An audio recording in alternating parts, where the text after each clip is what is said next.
50+% crime drop in the last 9 years. Real violent crime, because more guns means less crime. Britain took the guns 15, 16 years ago, tripling of your overall violent crime. True, we have a higher gun violence level, but overall muggings, stabbings, deaths, those men raped that woman in India to death with an iron rod 4 feet long. You can't ban the iron rods. The guns, the iron rods, Pierce, didn't do it. The tyrants did it. Hitler took the guns. Stalin took the guns. Mao took the guns. Fidel Castro took the guns. Hugo Chavez took the guns. And I'm here to tell you, 1776 will commence again if you try to take our firearms. Doesn't matter how many lemmings you get out there on the street begging for them to have their guns taken. We will not relinquish them. Do you understand? That's why you're going to fail, and the establishment knows no matter how much propaganda, the Republic will rise again when you attempt to take our guns.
You may even get tired of winning, and you'll say, please, please, it's too much winning. We can't take it anymore.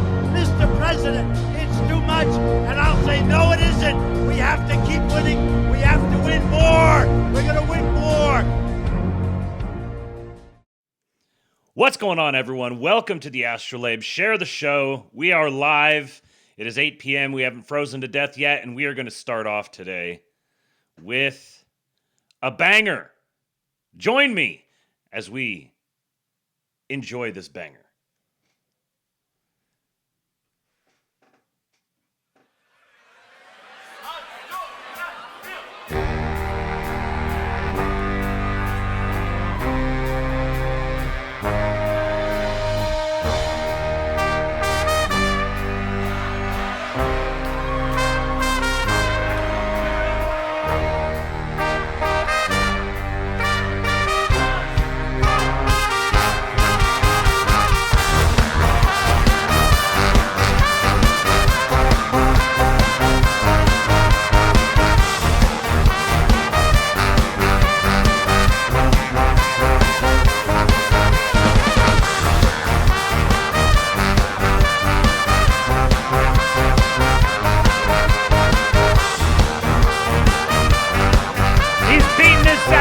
Like raw meat.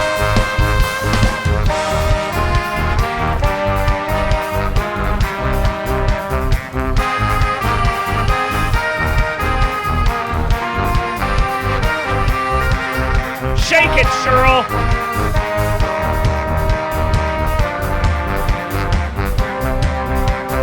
Listen to that backbeat.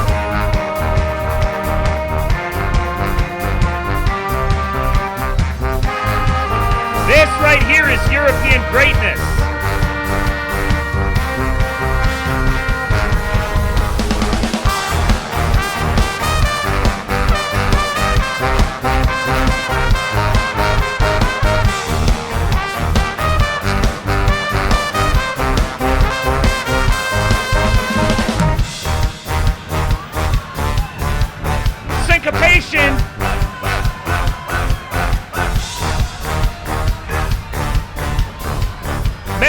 Let's have fun again. So true, Georgie.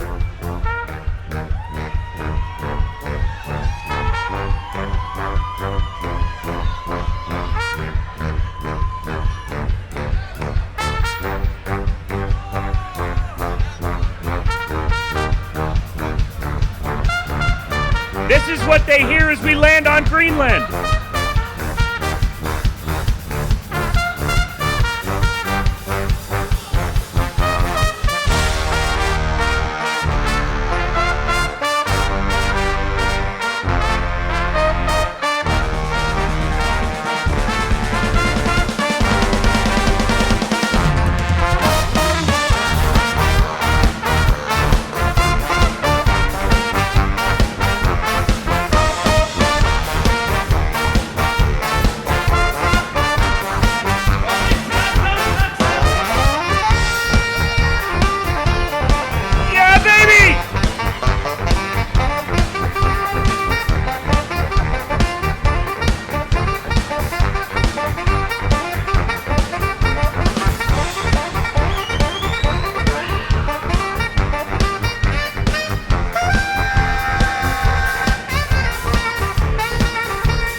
Listen to these patriots!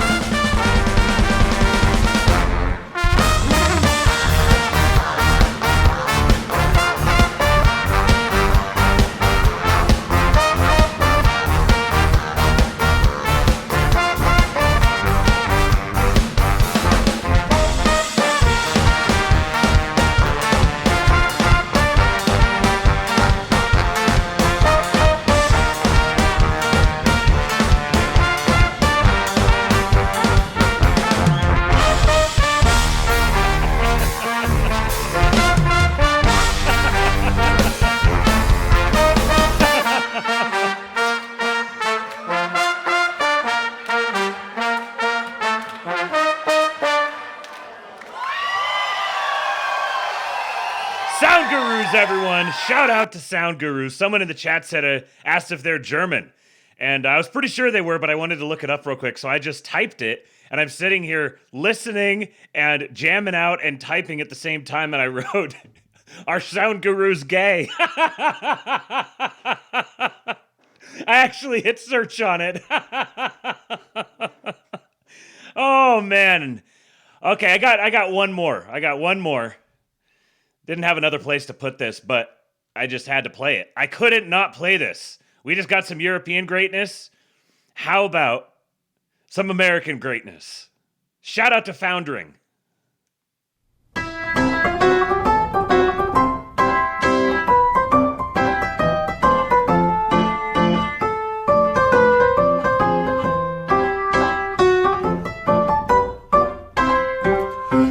Oh, babies, gather round old Uncle Rastus.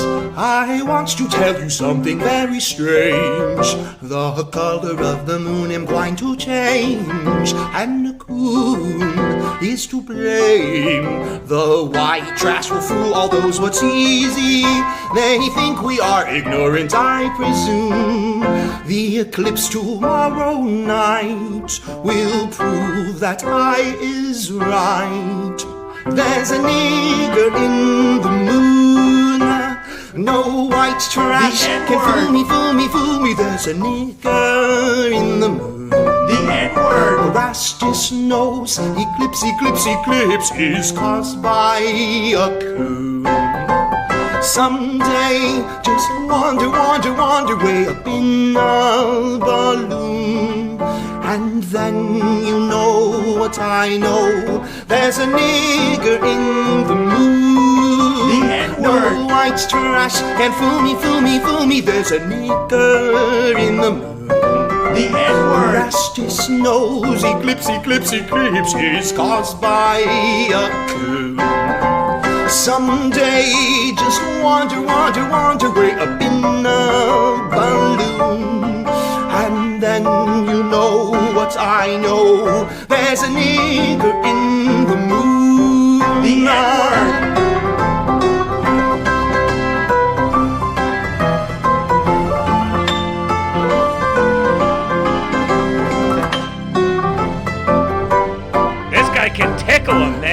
every warm coon they has a Venus, whether on this earth or in the sky above.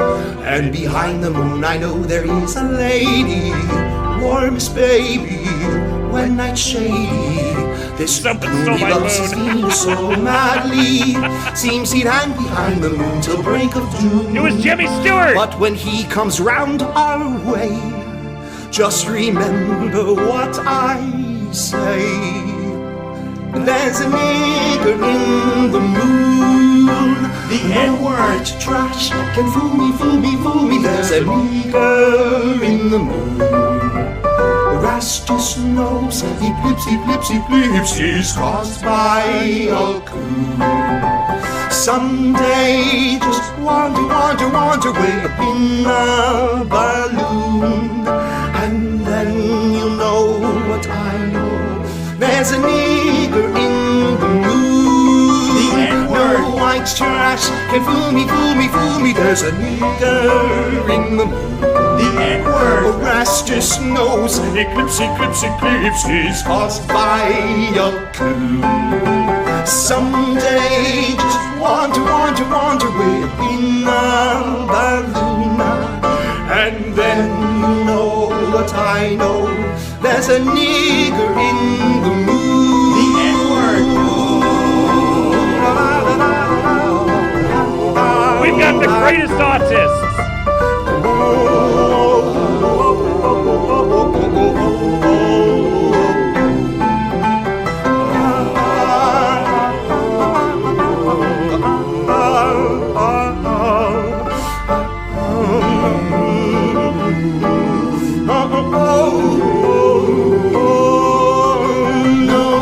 Trash can fool me, fool me, fool me. There's a nigger in the moon. The N-word. Rastus knows eclipse, he's caused by a coon. Someday just wander way in a balloon, and then you'll know what I know. There's a nigger in the moon.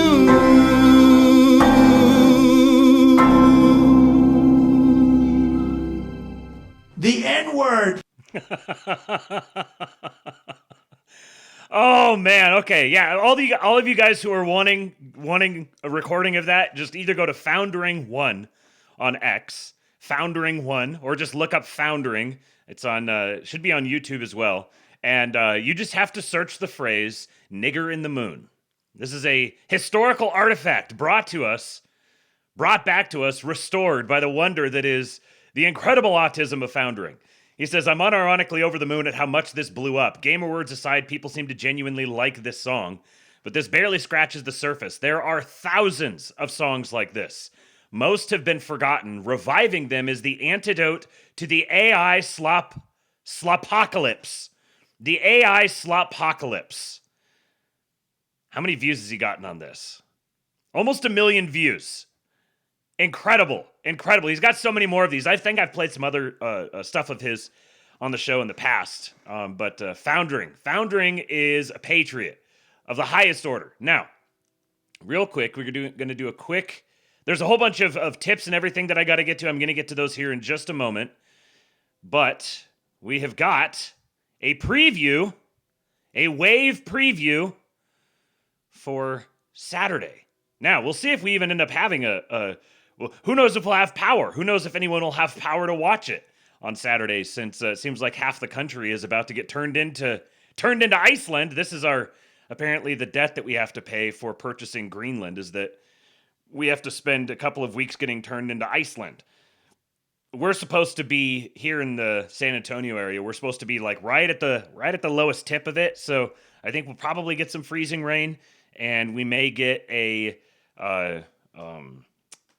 we're going to get some cold temps. I think we're supposed to get potentially below zero wind chill, which I know is nothing like Minnesota. I imagine that ice enforcement and protesting and stuff is going to take a break for a few days, because it's supposed to get to I saw it, I guess, south of minus 50 in Minnesota. I've experienced minus 40. Minus 40 real temperature, not wind chill. And that's what it's supposed to be. It's supposed to be minus 50 before wind chill. I've experienced minus 40, and that's gnarly. Honestly, in my experience, basically anything below like minus 5 or minus 10 doesn't really feel any colder. It just like things just fall off faster. But it doesn't act. You don't go out and don't go. Oh wow, it's actually minus 20 instead of minus 5. No, it's just once you get into the sub-zero temps, then it's just cold. It's just cold. Things fall off. So prayers up to all of our northern brothers. So here we go. From our great propagandist, the Adjut Prop Master himself. It's November 5th, 2024. I'm making my first Trump edit set to Huey Lewis. It's January 22nd, 2026. I am making my 53rd Trump edit set to Huey Lewis. How far are you willing to go to acquire Greenland? You'll find out. We're gonna fucking kill you! I see that this is something that is evoking, like, I'm not welcome here. Shut up, bitch! New York is everything they say, and the place that I'd rather be. Where else can you do 500,000 things? I've got an idea. Why don't we just kill him? When they play their music, that modern music, they make it with a lot of style, but it's still that same old backbeat rhythm. It doesn't matter. They say the harder rock and roll is the beat. Look at the Keno! And from what I've seen, I believe now the old. They're calling him Keno Bovino, folks. But the harder rock and roll is the beat. Militarize my highways, Daddy Trump. LA, Hollywood, and the Sunset Strip. It's Will. Something everyone should see. Neon lights and the pretty, pretty girls. I got all 6 dressed hours so in Conway behind me. scantily. When they play their music, that hard rock music.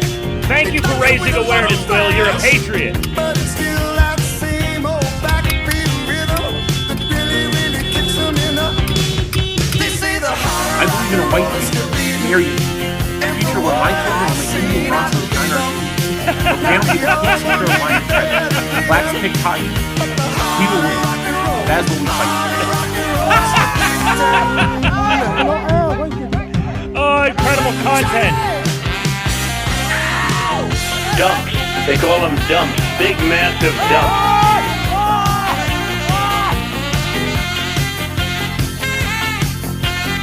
Heave ho!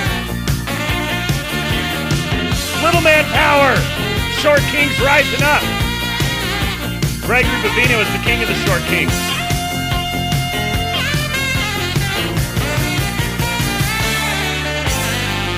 DC, San Antonio, and the Liberty Town, Boston and a Baton Rouge, Tulsa, Austin, Oklahoma City, Seattle, San Francisco, too.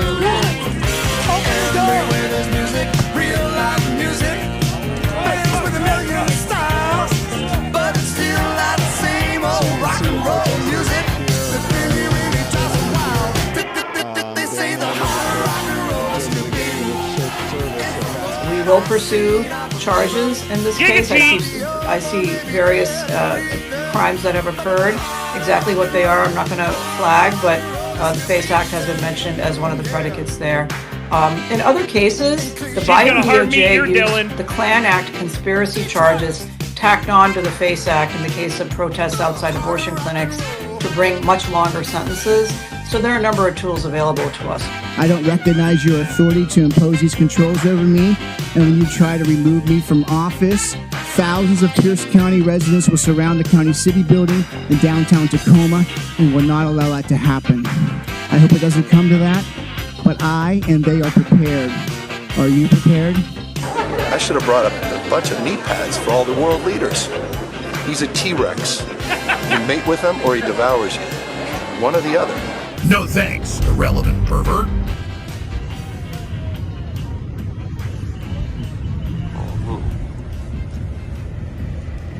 I'm in a nice warm car. How about you?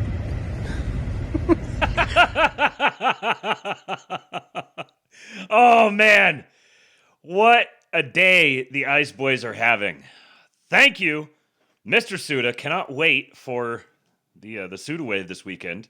Assuming that all goes well, assuming that we actually have power and can broadcast it. So welcome to the Astrolabe, everyone. We got some good stuff lined up for you today. Apologies for missing the show yesterday. My the herniated disc has reared its ugly head, and I've been fighting it all day. It's starting to die down to a dull roar. So tomorrow will either be much better or the act of sleeping will make it worse again. This is the reality of life at 37. Apparently, is that sleeping is a dangerous activity sometimes. So I am here. I am here tonight, and I'll be here tomorrow, assuming that we have power. I'll be here Saturday, assuming we have power. So we'll see what happens. Everyone stay safe out there. Don't do anything silly if you're in the areas where silly things could happen.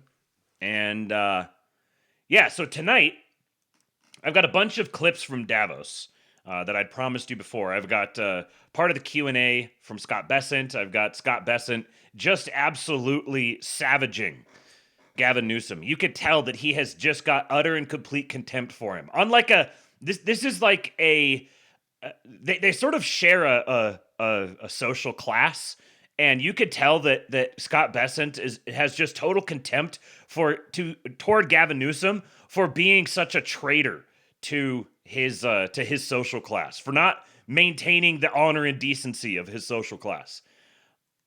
So we got a bunch of stuff on that, and then I don't know if we're gonna be able to watch all of Trump's speech. It's very worth watching, but it's an hour and a half long, and I'll definitely play the intro to it because Larry Fink gave the introduction to Donald Trump's speech at Davos, and it sounded like he was reading a hostage letter.